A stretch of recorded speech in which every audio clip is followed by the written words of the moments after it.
The U.S.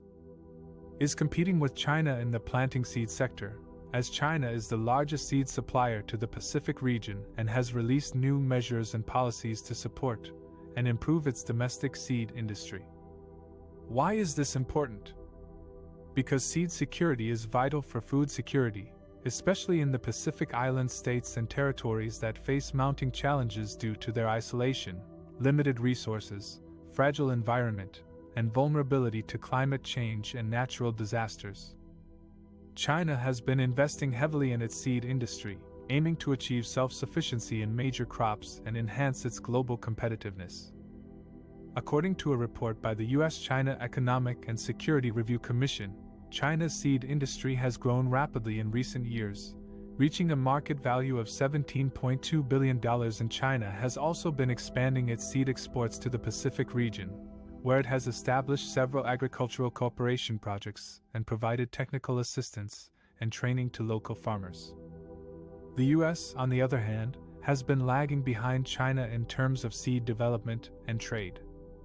The U.S. seed industry is highly fragmented and dominated by a few multinational corporations that focus on genetically modified crops. The U.S. seed exports to the Pacific region are relatively low and mainly consist of vegetable seeds. The U.S. has also been less active than China in engaging with the Pacific countries on agricultural issues, although it has recently unveiled a new Pacific Partnership strategy that aims to strengthen its ties with the region.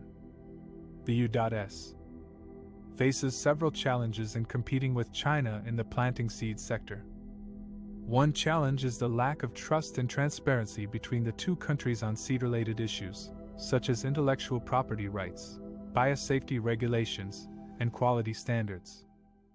Another challenge is the different preferences and needs of the Pacific farmers and consumers, who may favor traditional or locally adapted varieties over imported or genetically modified ones.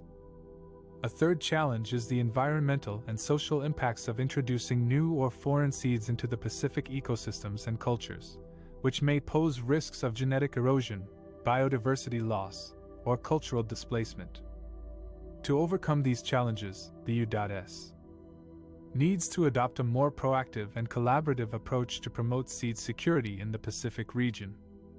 This could include supporting the Pacific Seeds for Life initiative, which works with countries to develop sustainable seed systems that support Pacific farmers through strengthening seed networks to enable effective distribution and utilization of resilient and high nutritional crop varieties. It could also include enhancing its research and innovation capacity in developing seeds that are suitable for the Pacific conditions and preferences, as well as respecting the rights and interests of the Pacific communities in accessing and sharing seeds. Finally, it could include fostering dialogue and cooperation with China and other stakeholders on seed-related issues, such as harmonizing standards, sharing information, and addressing common challenges. By competing with China in the planting seed sector, the U.S. is not only pursuing its economic and strategic interests, but also contributing to the food and nutrition security of the Pacific region. The U.S. recognizes that geography links the Pacific's future to its own. Prosperity and security depend on the Pacific region remaining free and open. Therefore, the U.S. should seize this opportunity to sow seeds of security in the Pacific.